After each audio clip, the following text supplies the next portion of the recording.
네, 고 웨스트 시간입니다. 목요일 글로벌 콘텐츠부 이지우 기자와 함께 하도록 하겠습니다. 이 기자, 오늘 키워드 바로 볼까요? 네. 네, 오늘 키워드 어떤 걸까요? 똘똘한 기술주. 네, 똘똘한 기술주 이제 나왔습니다. 네. 지난 2년간 미국 증시를 주도했던 기술주의 주가가 추락하고 있는데요. 네. 이유는 좀 복합적입니다. 일단은 미국 연준의 금리 인상으로 직격탄을 맞은 것도 있지만 무엇보다 코로나19 확산세가 잦아들면서 기술주의 위기를 불렀는데요. 네. 하지만 월가에서는 기술주 중에서도 이 엔데믹 시대에서 성장할 곳에 대한 옥석 가리기가 시작되고 있습니다. 그래서 오늘의 키워드를 똘똘한 기술주로 꼽았습니다. 진짜 똘똘한 한 채처럼 똘똘한 기술주만 있어도 든든할 것 같은데 네. 어떤 기업이 꼽힐까요? 일단 6월 첫 거래일에 상승 출발했던 뉴욕 증시 3대 주요 지수가 U자형을 그리면서 하락세를 보였는데요. 네. 반등한 기업이 있었습니다. 오. 바로 그 하락장 속에서도 9.8% 주가가 급등한 기술주인데요. 예. 세일즈포스입니다. 이런 하락장에서도 상승폭이 저만하다는 건데 네. 이유가 있을까요? 일단 세일즈포스의 월가 예상치를 뛰어넘는 실적을 좀 발표를 했고요. 네. 월가가 이를 긍정적으로 평가했기 때문입니다. 베런스에 따르면 세일즈포스는 1분기에 74억 1천만 달러의 매출을 올렸다고 발표했는데 이는 1년 전보다 24% 증가한 수준이고요. 회사가 제시했던 수치나 월가 예상치를 웃돈 그런 상황입니다. 예, 세일즈포스가 사실 들어보신 분들은 많아도 정확히 뭐 하는 회사인지는 잘 모르실 것 같거든요. 어떤 회사인가요? 그래서 좀 준비를 해봤는데요. 네. 세일즈포스는 세계 1위의 CRM 기업이라고 볼 수가 있겠습니다. CRM이요? 네, CRM이라고 하면 사실 생소한 분들이 많으실 것 같은데 네. 커스터머 릴레이션십 매니지먼트의 약자로 우리말로 하면 고객 관계 관리라고 할 수가 있겠습니다. 예. 기업이 고객과 관련된 내외부 자료를 분석하고 통합해서 고객 특성에 맞게 마케팅 활동을 계획하고 지원하고 또 평가하는 과정을 말하는데요. 이런 과정을 거치기 위해서는 고객 데이터를 분석을 하고 또 통합할 수 있는 소프트웨어가 필요한데요. 그 소프트웨어를 개발하는 업체가 바로 세일즈포스라고 할 수 있겠습니다. 근데 이런 사업이라고 하면 기존에 이제 오라클이라고 하는 강자가 또 있지 않습니까? 네, 맞습니다. 오라클이 있는데요. 세일즈포스와는 조금 다르다고 볼 수가 있겠습니다. 왜냐하면 세일즈포스 같은 경우는 클라우드 컴퓨팅 기반으로 CRM 소프트웨어를 판매하면서 이 시장을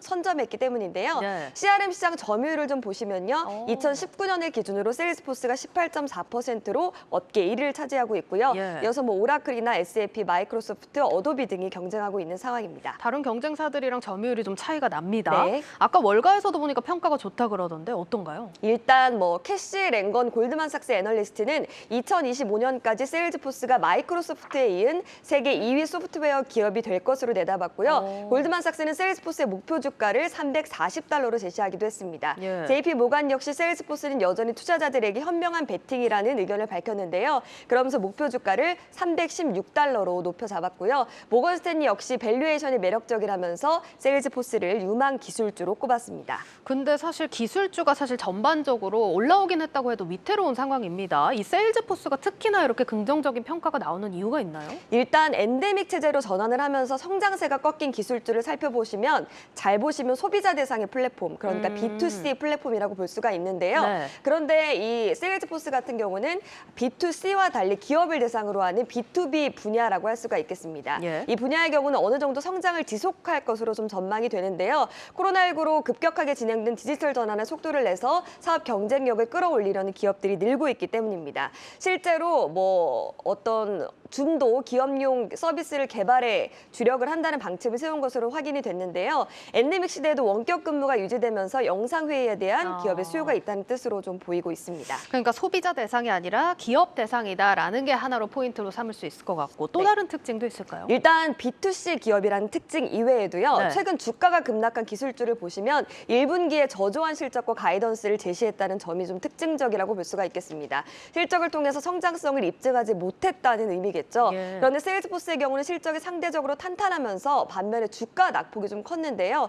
현재 176달러 수준인 주가가 지난 5월 19일 155달러 수준까지 내려가는 모습을 보이기도 했습니다. 주가도 매력적인 구간에 있다. 네. 이렇게 해석을 할 수 있을 것 같습니다. 자, 그럼 비슷한 맥락에서 살펴볼 만한 다른 기술주들 있을까요? 네, 시청자 여러분들을 위해서 제가 좀 준비를 해봤는데요. 네. 댄 아이브스의 에드부시 애널리스트는 사이버 보안 업종을 좀 꼽았습니다. 소프트웨어와 마찬가지로 수요가 강하다는 게 이유인데요. 그는 사이버 공격 공격을 막기 위한 기업의 사이버 보안 수요는 계속될 것이라고 말했고요. 이 분야에서는 펠로엘토와 체크포인트, 크라우드 스트라이크 등을 꼽았습니다. 네, 지금 거론된 기업들 한번 체크를 해보시면 좋을 것 같습니다.